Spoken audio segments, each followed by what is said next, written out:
My name is Johnny Flowers, and it's not really Johnny, as all Jamaicans are called, has a pet name.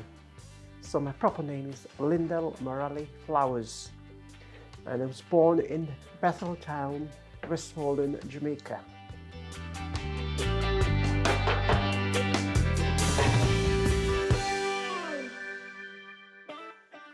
I came here June. I landed in England at Heathrow in June 1961. I think it was the 21st of June. And I came from London to Huddersfield straight. Well, my brother, the reason for Huddersfield was that my brother had come to England in February of the same year before me. And my girlfriend, who is now my wife, came, and I wanted to be with her. And so that's the reason why I came to England. And she was at a hospital in Poole in Dorset. And I didn't realize that it was so far away that I wouldn't be seeing her so easily. I thought I could just drive on to Dorset, drive around. And I was so surprised when I see the distance. But because my brother was here, I came here and stayed with him. And the reason why he was here was because one of the chap from our district in Jamaica came in the RAF, and he lived in Huddersfield, and they used to correspond with each other. That's how I come to Huddersfield. My ambition then was to go to the tech, because I didn't understand that Huddersfield has one of the best technical college in England, and I wanted to go to it. So that's one of the main reasons why I wanted to be in Huddersfield.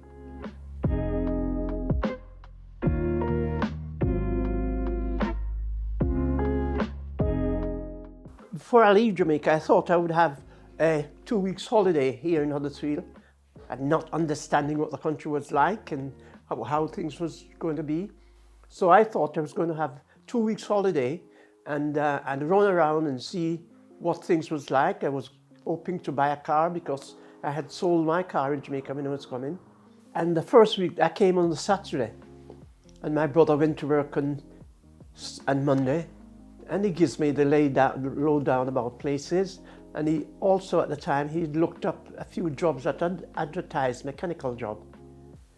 And so, on Monday when he came back from work, I hadn't gone anywhere. I stayed in the house and never leave. And he played heck with me. He said, "This is not Jamaica, you have to work," So he said, "Make sure you go for that job tomorrow that I gave you." And this job was at Outlane in Huddersfield. I went there, and they said that because in Jamaica you don't get a certificate, when they came here, they asked me what I did, and said I was a mechanic, and I couldn't prove it. They said they couldn't employ me as a mechanic, as a full mechanic, but they would see what they would do. For the rest of the week, I went to several other garages in the town, who all tells me the same tale. But because at Outlane, they were so friendly, I thought to go to Outlane and work. He then tells me that he couldn't pay me as a full mechanic, he would pay me as an improver, but he would see what I could do, and then, depending on what I do, he would pay me that much. The first week, my wage was £7.15. I was so disappointed. I don't think I've ever been so disappointed in all my life. So I settled down. I went back to the boss and says that I couldn't work for that money, and I was at college, and he said he couldn't pay me anymore. So I had another friend who worked at Hanson's, and he said they had the job there. So I went to Hanson's, and they offered me the job as a skilled mechanic, and the wage was nearly doubled what I was getting from G's Brothers. I then got a job at Hanson's, St. John's Road in Huddersfield, where I stayed until 1970, when the bus company changed over and the government bought out most of the private companies, and they made it into Yorkshire Rider. So I left. I hadn't actually changed job, because I was just transferred to Yorkshire Rider, and I stayed at the Yorkshire Rider until 1976, and then decided to set up my own business.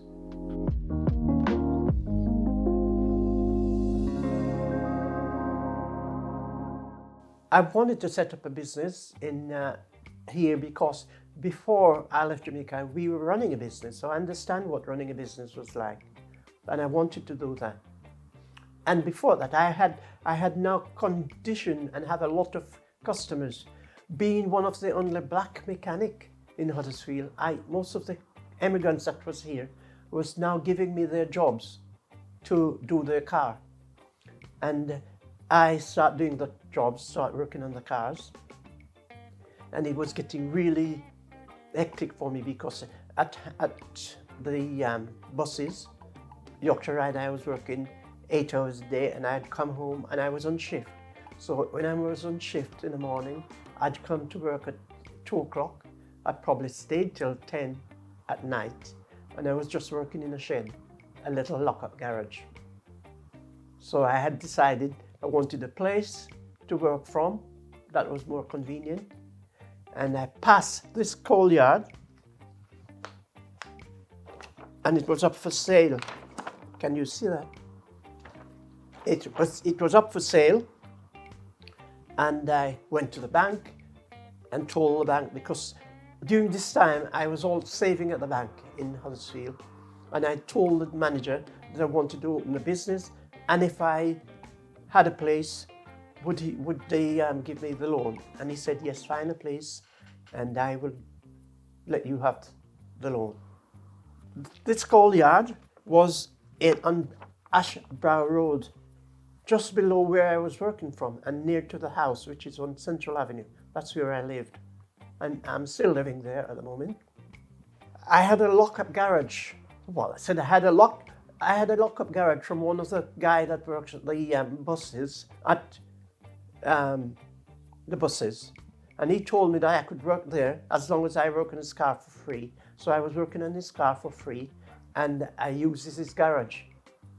And he used to come and help me there as well. So, and that's just a few hundred meters from the garage that I am now at Ashbrow Road.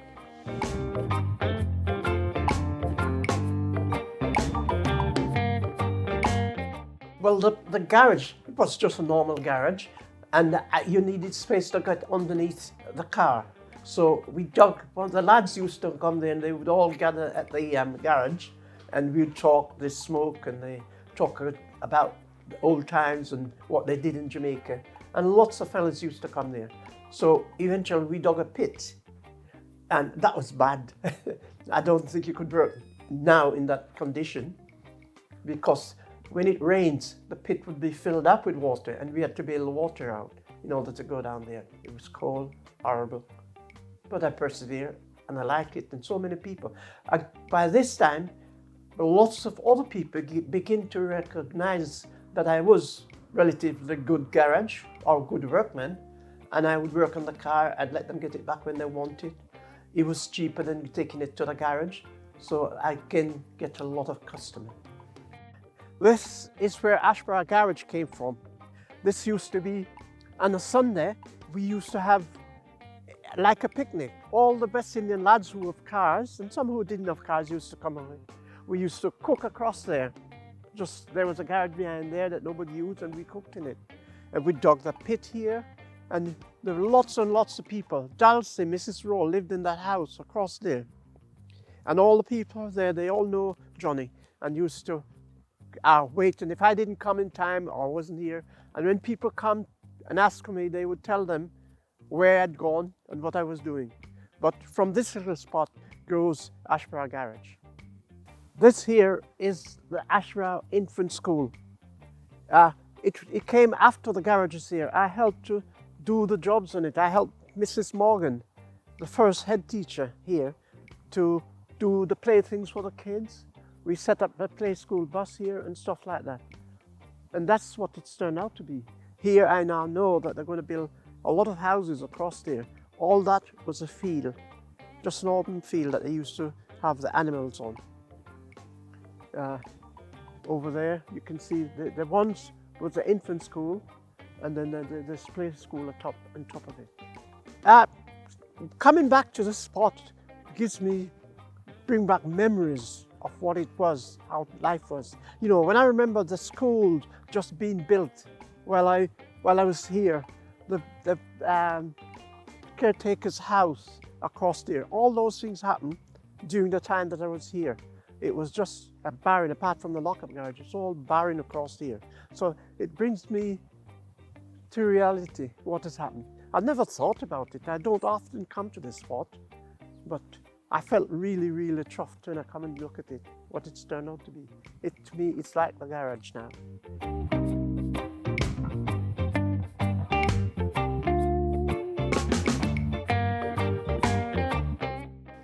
I was supported by Septimus Moody, Clifford Harriott, Rennie Brown,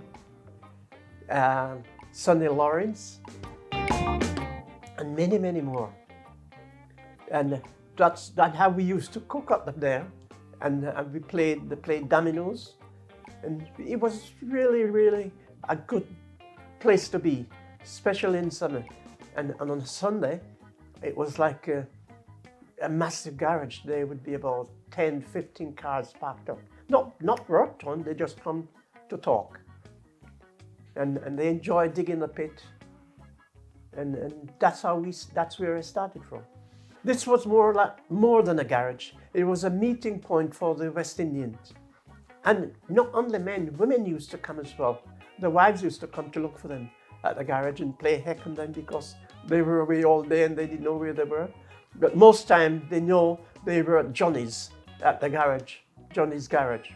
And we have a smashing time, you know. And there weren't a lot of prejudice on there because there were lots of English people, English lad who came to the garage as well.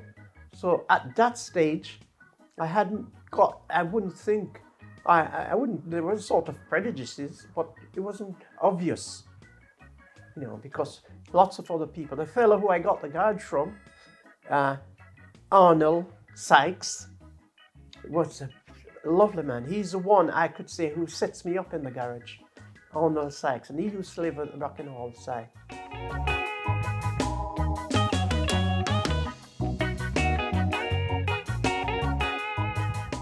During this time, I had a family, a son and 2 daughters. And one of my great aspirations was that I didn't want these kids to struggle and like I struggled. So my ambition at the time, my aspiration was to have something for them so that they would start from a better position than I started from. So, and that's give me the energy and the attitude to work. That's the thing, the driving factor, that I would leave them a legacy so that they would survive at a better stage than I am. The kids, they all go to college. They've all had a graduate. They're all graduates at the moment. The garage that we are now is a family garage. It's managed by my son and my grandson that works here. My granddaughter works, my nephew works, and they're all graduates.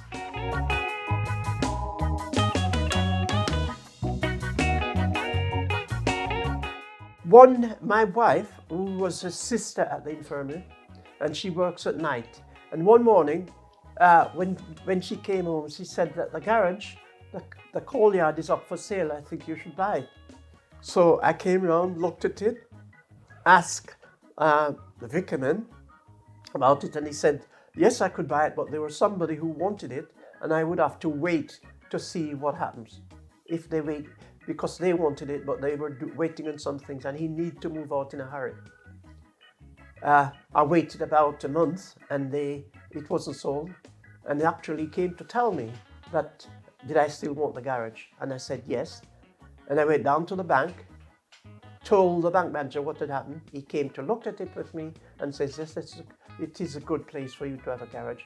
We will help you with whatever you need. And that's where I actually started from, this Ashbrow Garage. At the beginning of Ashbrow, we didn't call it Ashbrow Garage. It was called Johnny's Garage. But because it was on Ashbrow Road, and I thought it's better to have a public name than a personal name, because people would be asking, who is this Johnny? But Ashbrow Garage would make it sound as if it was a garage. And that's how it becomes Ashbrow Garage and Ashbrow Road. And this is known all over England now. From 1986 to 76 to 81, when the garage looked like that, I tried to get this space here. I tried to get the space, but the council wouldn't let me have it. They keep fobbing me off, telling me all sorts of things about Johnny. Just keep telling me a lot of things. Answered it would be 2 or 3 months before they replied to my letter. Then eventually, the council, I asked to have a meeting with the council. I did get the MP, which was Barry Sherman at the time, and my accountant, and we had a meeting in the town hall. And they said that they didn't think I could develop the spot because it was on the main road. And the accountant asked the leader for the council at the time, how does he know I wouldn't afford it? Did he see my bank account? No. Did he know what I had? How much money I had? No. But why did he think I couldn't develop it? And he was dumbstruck. Eventually, they says, right, I should draw a plan up and let them see it. By this time, I had drawn the plan up.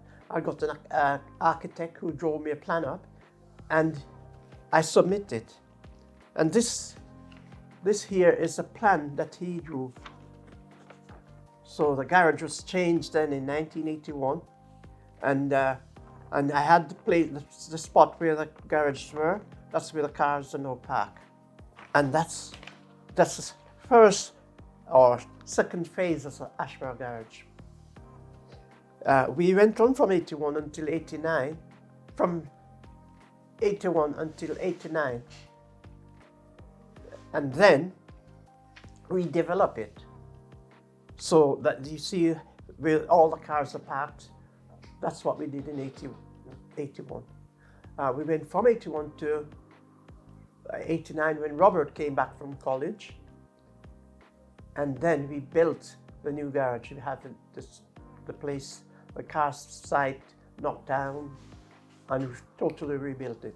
That's what it is at the moment. This was done 2014.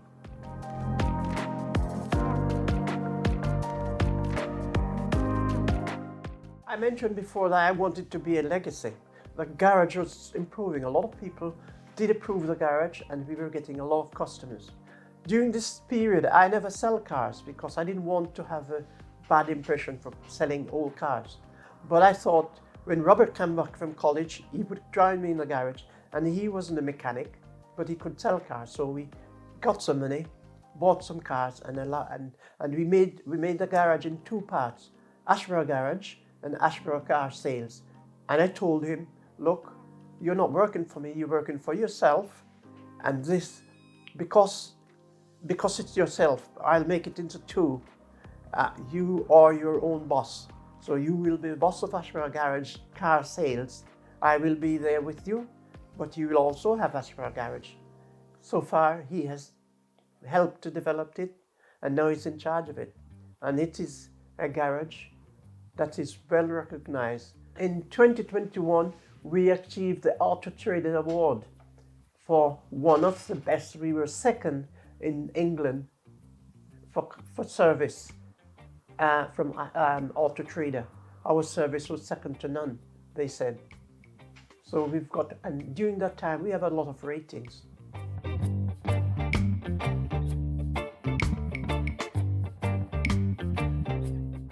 Yeah, I now approve of the legacy. I think I have set a legacy, and I felt good about it. If there's anything I feel proud about, it's a legacy that I've left. And Robert has done exceedingly well.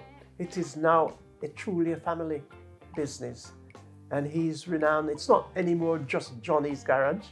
It's Mr. Flowers and Robert Garage. Most people now refer to the garage as Robert. They don't even see me as a part of it. But then that's what I wanted. That's what I thought was legacy. And I do hope other parents would follow my example and realize is that having a business is not just for yourself, it's for the people behind you. Because had I sold this business, it's really good business, it would be out of the family and they wouldn't have a job in it. So I am really sincerely proud of it. I said I wanted to be a legacy, and truly is a legacy, because now my grandchildren are here and they are graduates, and the fact that they are graduates prove that their garage is in good hands and will go on. And I just hope that their family will be in it to be, this is a secret that they don't know about it, but the garage is now in their hands for 125 years. Nobody will be able to sell it until after that. So it will be in the family for 125 years because of what they have done to it. So this will truly be a legacy. When I'm gone, years to come by, people will probably remember Johnny Flowers from Ashbrow Garage. I reflect on the things that's happened over the years and what has brought me here. The people who has been a profound help to me and the business. People like Septimus Moody, Clifford Harriet, Bouncer, Alton. Those people are unanimous. They are really a joy to be with. They have been a great help. But the person who is most important to me, the person who is the driving force behind me and Ashbrow Garage, is my wife, Alda.